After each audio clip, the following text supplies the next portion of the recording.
Dicen por ahí que la amargura más grande no es tanto no tener oportunidades, sino que te llegue una y pues no estar lista para tomarla. Uf, sí, eso pega. Entonces, la pregunta es, ¿qué se necesita de verdad para estar preparado?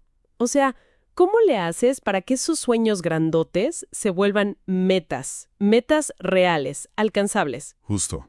Hoy justo de eso vamos a hablar.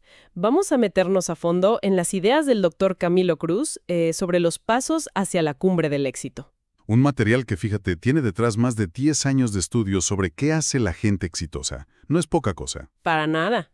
Y nuestra idea aquí es desmenuzar ese enfoque, su método, digamos, pero no solo para tener la lista de pasos, ¿sabes? Sino para entender la mentalidad que se necesita para que el éxito dure. Exacto, porque un punto clave que maneja es que el éxito no es suerte. Es el resultado de un plan, de algo que tú construyes. Ok, vamos a entrarle a esto. Es algo muy humano, ¿no? Siempre andamos buscando excusas o a quién echarle la culpa cuando algo no sale bien. Sí, total. Que si el gobierno, que si mi jefe, la mala suerte, la familia, lo que sea. Exacto. Y el material que estamos viendo hoy dice justo eso, que encontrar excusas es fácil, hasta encuentras quien te las compre, pero al final, pues eso no cambia nada tu realidad. No, nada. Siempre hay alguien o algo afuera a quien señalar. Pero, ¿por dónde empezamos a cambiar eso? Lo fascinante aquí es cómo el análisis de Cruz dice, a ver, el punto de partida no está afuera, está adentro. Adentro. Sí, el primer paso, y él insiste que es así como que la base de todo, es aceptar el 100% de la responsabilidad por tu vida, por tus resultados, sin importar nada de lo de afuera. Uf, 100%, suena fuerte. Sí, sé que puede sonar radical al principio. Sí, o sea, empodera, claro, pero también, pues un poco duro, ¿no? Porque, seamos honestos, hay cosas afuera que sí nos pegan, que nos limitan. ¿Cómo se maneja eso? ¿Ignoras lo de afuera? Es una súper buena pregunta. Y no se trata de ignorar la realidad, para nada. Se trata de cambiar el enfoque. El enfoque. Ajá. Crowds dice, mira, chance no puedes controlar siempre lo que te pasa, las circunstancias, pero sí puedes controlar tu respuesta a eso que te pasa. Ah, ok. La respuesta. Exacto. Aceptar el 100% de responsabilidad es dejar de gastar tu energía culpando para afuera y concentrarla adentro, en tu actitud, tus decisiones, lo que haces. Ya veo. Es darle la vuelta, ¿sabes? Te devuelve el control a ti. Dejas de ser como la víctima de las cosas y te vuelves el que decide cómo responder. Y este cambio interno, dice él, es lo que necesitas antes de poder empezar a cambiar las cosas afuera. Entendido. Es como cambiar el chip, ¿no? De que la culpa es de otros a yo tengo el control de mi reacción. Justo eso. Y una vez que asumes esa responsabilidad, que dices, va, es mía, ¿qué sigue? Porque ahora tienes la energía, pero ¿hacia dónde la diriges? Exacto. Ahí entra la claridad. Me acordé de la anécdota esa de Sócrates, ¿no? Que le preguntan cómo llegar al Monte Olimpo y dice, pues nomás asegúrate que cada paso que des vaya para allá. Buenísima. ¿Y qué diferente a esas metas que todos decimos a veces? ¿Quiero ser feliz o quiero más dinero? Son muy vagas, ¿no? Sí, totalmente. Sin un Olimpo claro, sin saber bien a dónde quieres llegar, ¿cómo sabes si vas bien o te estás desviando? Precisamente. Y el material usa una analogía que me encanta. La de dos albañiles construyendo una catedral. Ajá. Uno le preguntan qué hace y dice, todo de malas. Aquí picando piedra, moviendo arena. Al otro le preguntan lo mismo y contesta súper orgulloso, estoy construyendo una catedral. Órale, la misma chamba, pero ¿qué diferencia? Total, la tarea es la misma, pero la visión lo cambia todo. Si no tienes clara tu catedral, tus sueños, tus metas importantes, entonces el trabajo diario, el picar piedra, pues se siente pesado o sin chiste. Y mencionabas que esto no es nomás rollo filosófico, que hasta tiene que ver con cómo funciona el cerebro. Así es. Se menciona algo llamado formación reticular activadora, pero bueno, sin clavarnos en tecnicismos. Ajá. Básicamente es como si tuvieras un filtro en el cerebro. Cuando tú defines una meta bien clara, bien específica, es como si le dijeras a ese filtro, oye, pon atención a todo lo que tenga que ver con esto. Ah, mira. Y de repente, ¡pum!, empiezas a notar cosas, oportunidades, gente, información que antes ni veías, no porque no estuvieran ahí, sino porque tu filtro no estaba, digamos, programado para buscarlas. O sea que tener la visión clara, literalmente, te ayuda a ver el camino. Exacto. Te programa para detectar lo que necesitas para construir tu catedral. Ok, esto se pone súper interesante, porque luego el análisis da un giro que, la verdad, a mí me sorprendió. Dice algo que choca con lo que uno piensa, que hacer un trabajo bueno o hasta excelente no te garantiza tener resultados excelentes en la vida. Exacto. Y da unos datos que te dejan pensando, ¿eh? Cita una estadística, la verdad, preocupante. Cómo el 55% de la gente que se jubila a los 65, después de haber hecho un buen trabajo por años, Ajá. termina en condiciones económicas peores o muy justas. Hicieron un buen trabajo, pero el resultado final, pues no fue bueno. Pero, ¿cómo? O sea, si hicieron buen trabajo, ¿qué falló? ¿No era suficiente o qué? Yo creo que apunta a dos cosas. Chance ese buen trabajo era nomás cumplir, hacer lo mínimo esperado sin ese extra. Y por otro lado faltó la visión de la catedral. Y, súper importante, faltó lo que la fuente llama dar el salto a lo extraordinario. Extraordinario. Ok. Da otro ejemplo. Una encuesta a profesionistas, científicos y gente así, por ahí de los 90s. El 84%, un montón, decían que habían perdido el entusiasmo por su carrera. El 84%. Muchísimo. Sí, sentían que su trabajo era excelente, técnicamente, pero que algo les faltaba en la vida. Como pasar más tiempo con los hijos o no sé. El trabajo excelente no les dio la satisfacción completa. A ver, entonces, ¿cómo es esa jerarquía que mencionas? Mira, la describe más o menos así. Trabajo pobre o malo. Pues obvio, no da resultados o hasta te castigan, ¿no? Lógico. Trabajo bueno. Y aquí lo interesante, muchas veces solo lleva a resultados mediocres o pobres a la larga. Ok. Trabajo excelente. Te puede dar buenos resultados, sí, pero no siempre son espectaculares o que te llenen por completo. ¿Y entonces? El brinco de verdad, la diferencia grande, está en pasar al trabajo extraordinario. Extraordinario. Suena, pues eso, a mucho más. ¿Qué significa en la práctica? Da ejemplos muy claros. Piensa en el caballo que gana el Kentucky Derby por una nariz. Ajá, por nada. Por nada. La diferencia es mínima, casi ni se ve. Pero la diferencia en el premio, en el reconocimiento, es enorme. Claro. O ese estudio de vendedores.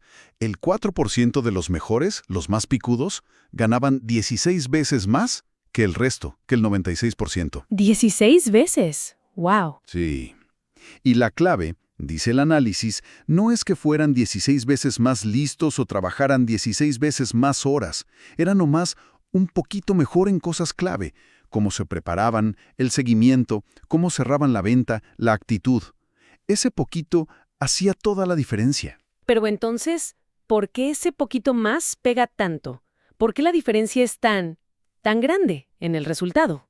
La explicación que da es que la gente, los clientes, los jefes, el mercado, no solo nota la diferencia entre lo bueno y lo extraordinario, es que lo prefieren y lo recompensan muchísimo más. Ah, claro. Generas lealtad, te recomiendan, te haces de una reputación.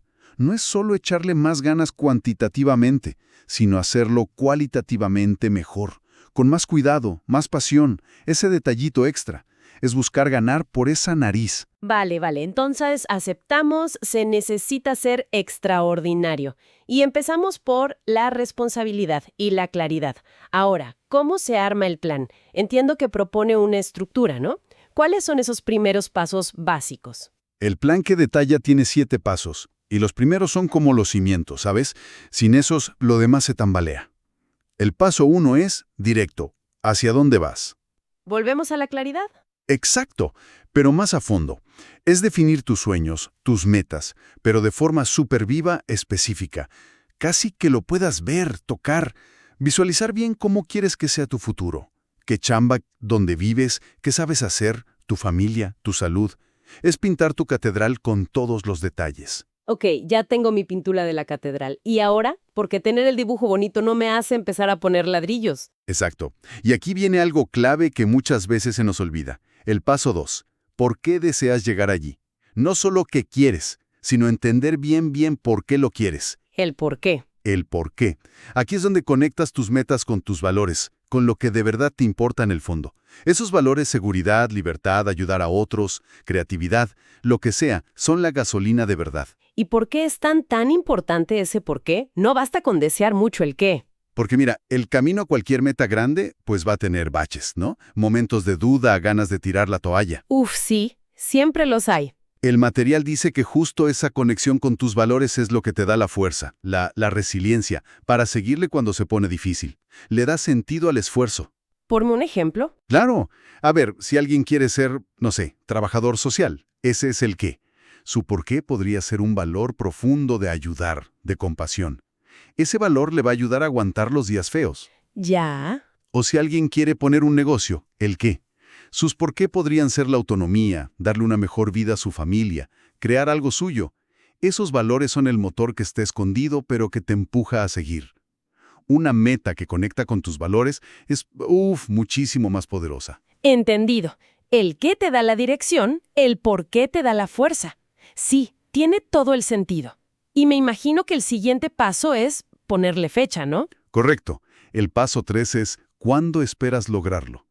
Este es el momento de agarrar ese sueño, por muy claro y motivador que sea, y convertirlo en una meta de verdad, medible, ponerle una fecha límite. Que a veces da como miedito poner la fecha. Sí, parece un detallito, pero según este análisis, tiene un montón de beneficios, psicológicos y prácticos. ¿Cómo cuáles? Primero, demuestra que vas en serio. Ya no es algún día lo haré, es para esta fecha tiene que estar.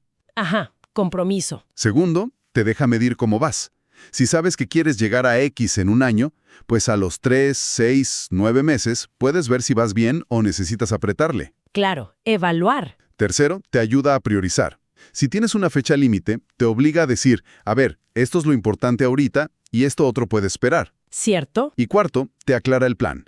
Usan el ejemplo del viaje de Nueva York a Los Ángeles. Si tienes que llegar mañana, pues agarras un avión. La urgencia define el cómo.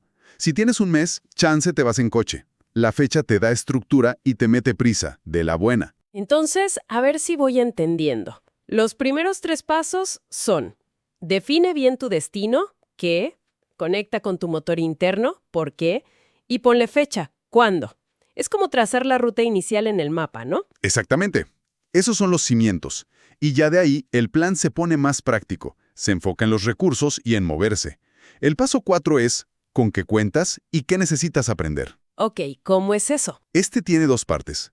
Por un lado, es reconocer lo que ya tienes, tu potencial, tus recursos internos. Mencionan una leyenda de que el secreto de la felicidad está escondido dentro de uno mismo. Ajá. Como diciendo que a veces no nos damos cuenta de todo lo que ya traemos. Y la otra parte, porque pues normalmente no tenemos todo listo desde el principio. Ahí está el meollo. La necesidad de aprender siempre. Reconocer que te falta, habilidades, conocimientos, información para llegar a tu meta y ponerte las pilas para conseguirlo. O sea, estudiar, prepararse. Sí, invertir en ti. Leer libros del tema, tomar cursos, escuchar audios, buscar gente que sepa, experimentar. No es solo talento, es desarrollo. El éxito, según esto, pide que nunca dejes de aprender, ser un eterno estudiante. Tiene lógica. No puedes hacer la catedral si no sabes pegar ladrillos o diseñar los arcos. Y el siguiente paso es buscar ayuda afuera. Justo. El paso 5 es ¿a quién acudir por ayuda? Es reconocer que no tienes que descubrir el hilo negro tú solo, ni caminar solito todo el tiempo. Ok. Puedes y debes aprender de otros, leyendo biografías de gente que admiras que ya hizo algo parecido, buscando mentores que te echen la mano o armando tu grupito de apoyo. Gente que te anime, que te rete, que te mantenga enfocado. Mencionan la historia de Jaime Escalante, el profe de mate, ¿no? ¿Cómo entra él aquí? Es un ejemplo increíble de esto. Escalante no solo creyó que sus alumnos, a los que muchos ya daban por perdidos, podían, Sí, una historia padrísima. sino que les dio la guía, el apoyo y les exigió para que lograran cosas impresionantes, como pasar exámenes de cálculo súper difíciles. Demostró cómo esa guía, esa creencia de alguien a quien acudir, puede sacar un potencial que ni ellos sabían que tenían.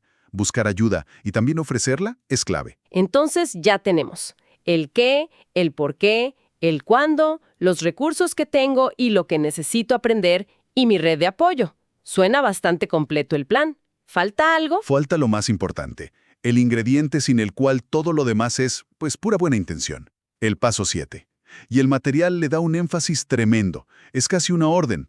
Es hora de empezar. Actúa ahora. La acción. La acción, el catalizador, lo que hace que todo el plan se vuelva realidad.